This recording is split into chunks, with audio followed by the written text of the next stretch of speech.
একটা রিপোর্ট দেখে খুবই অবাক লাগছে, মিলাতেও পারছি না হিসাব নিকাশটা। আওয়ামী লীগ নেতাকর্মীদের গেরিলা প্রশিক্ষণ। বিচারকের সামনে যা বললেন মেজর সাদিকের স্ত্রী, মানে এরকম জায়গায় কনভেনশন সেন্টার ভাড়া করে গেরিলা প্রশিক্ষণ হয়, এটা কেন জানি বিশ্বাসযোগ্য হয় না। গেরিলা প্রশিক্ষণের এরকম মানে একটা কনভেনশন সেন্টারে সবাই হাজির হয়ে সেখানে প্রশিক্ষণ চলে বলে আমার ধারণা নেই। তো এর মধ্যে আমার ধারণা যে কিছু মিস ইনফরমেশন আছে। আসলে হয়তো আমি যেটা মনে করি যে তারা সংগঠিত হচ্ছে বিভিন্ন লেভেলের কর্মকর্তারা, মানে পুলিশ যারা ভিকটিম মনে করছে এই সময়, যারা এখন ওএসডি আছে, চাকরিচ্যুত আছে, আওয়ামী লীগেরও অনেক শুভাকাঙ্ক্ষী আছে, তারা মিলে হয়তো একটা সভা করছিল।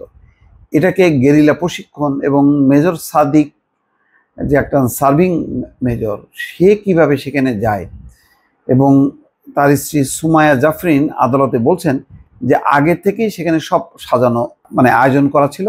তিনি এবং তার স্বামী কিছু সময়ের জন্য সেখানে গিয়েছিলেন মাত্র, কিন্তু কিছু সময়ের জন্য সেখানে যাবেন কেন, সেটাও তো একটা প্রশ্ন, এটাও তো মেলে না। কোথায় তারা ডিএইচএস থাকে, সেখান থেকে এখানে আসলেন কেন? রিমান্ড শুনানি চলাকালে বিচারককে জাফরিন বলেন আগে থেকেই ওটা অ্যারেঞ্জ করা ছিল, সেখানে ইনভাইটেশন পেয়ে আমিও আমার হাজবেন্ড কিছু সময়ের জন্য গিয়েছিলাম, তাদেরকেও বা কারা ইনভাইটেশনটা দিল? এই কনভেনশন সেন্টারটা কিভাবে ভাড়া হলো, কার নামে ভাড়া হলো? তিনি বলেন এএসপির পরিচয়ে অন্য কেউ জায়গাটা ভাড়া করেছিল। এএসপির পরিচয় কে ভাড়া করলো, তার ফোন নম্বর কি? পুলিশ বলছে যে এরকম এএসপি মানে কি বলে তার নাম যেটা জাফরিন, এরকম নামে কেউ নাই, সুমাইয়া জাফরিন নামে নেই। সবকিছু একটা রহস্য লাগছে, মানে ঠিক অনুসন্ধানী সাংবাদিকতাও হলো না, বা পুলিশও ক্লিয়ারলি এই বিষয়টা বললো না। মানে বলা হচ্ছে যে এসপির পরিচয়ে অন্য কেউ জায়গাটা ভাড়া করছে, সেটা আমার উপর চাপানো হচ্ছে। দয়া করে আমাকে রিমান্ডের মতো ডিসিশন দেবেন না, কিছু জানার থাকলে এমনিতেই জিজ্ঞাসাবাদ করতে পারেন, আমি উত্তর দেব। আমি নিজে এটা করিনি, তাই অনুরোধ আমাকে রিমান্ডে দেবেন না। কিন্তু লাভ হয়নি, পরে তাকে 5 দিনের রিমান্ড মঞ্জুর করছে আদালত। 5 দিন মানে একটা বিরাট ব্যাপার। এটা কি এমন বিষয় ছিল যে 5 দিন রিমান্ডে এনে জিজ্ঞাসা করার ব্যাপার ছিল কিনা বোঝা যাচ্ছে না। পুলিশের মিডিয়া উইং বলছে তালিবুর রহমান সুমাইয়া জাফরিনকে মিরপুর ডিএইচএস এলাকা থেকে গ্রেপ্তার করা, তার মানে তার বাসা থেকে সম্ভবত। তাই রাষ্ট্রবিরোধী ষড়যন্ত্রের ঘটনায় জাফরিনের কি ভূমিকা ছিল তা খতিয়ে দেখা হচ্ছে বলেও জানান তিনি। এই ঘটনায় এখন পর্যন্ত 28 জনকে গ্রেপ্তার করা হয়েছে, তাদের জিজ্ঞাসাবাদে নতুন নতুন তথ্য সামনে আসছে বলেও জানা যাচ্ছে। সম্প্রতি বসুন্ধরা আবাসিক এলাকার কাছে একটি কনভেনশন সেন্টারে, তো এই বসুন্ধরা আবাসিক এলাকার কাছে কনভেনশন সেন্টার যেটা আছে, সেটার মালিককে, সেই কনভেনশন সেন্টার কাকে ভাড়া দেওয়া হলো, এটা জানা জরুরি।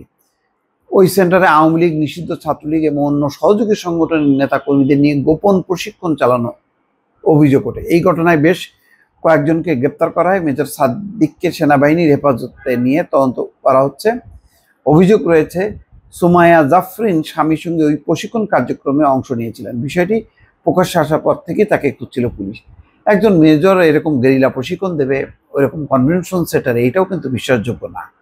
একটা সভা বা তাদের হয়তো মানে তারা কিভাবে এগোবে, কিভাবে তারা তাদের রাজনৈতিক কার্যক্রম চালাবে, এটা হইতে পারে, কিন্তু গেরিলা কার্যক্রমের জন্য তো এটা উপযুক্ত জায়গা না। এইভাবে গণহারে লোকজন এসে গেরিলা কার্যক্রম নেয়, এটার আসলে একটা বিস্তারিত তথ্য, মানে আমার অনুরোধ থাকলো যারা এখন পুলিশ বা আইন শৃঙ্খলা, তার একটা পূর্ণাঙ্গ একটা প্রতিবেদন আসলে উপস্থাপন করা উচিত। নতুবা একটা কেন জানি ধোঁয়াশা রয়েছে, ফলে এই ধোঁয়াশা চলতে থাকলে মনে হবে বিষয়টা একটা মেক করা হচ্ছে। তো মেকিং জিনিসটা এখন চালানো উচিত না, এটা গত 15 বছরে বহু চালানো হয়েছে। অন্তত এখন সত্য জিনিসটা প্রকাশ হওয়া উচিত। ভালো থাকবেন, আল্লাহ হাফিজ।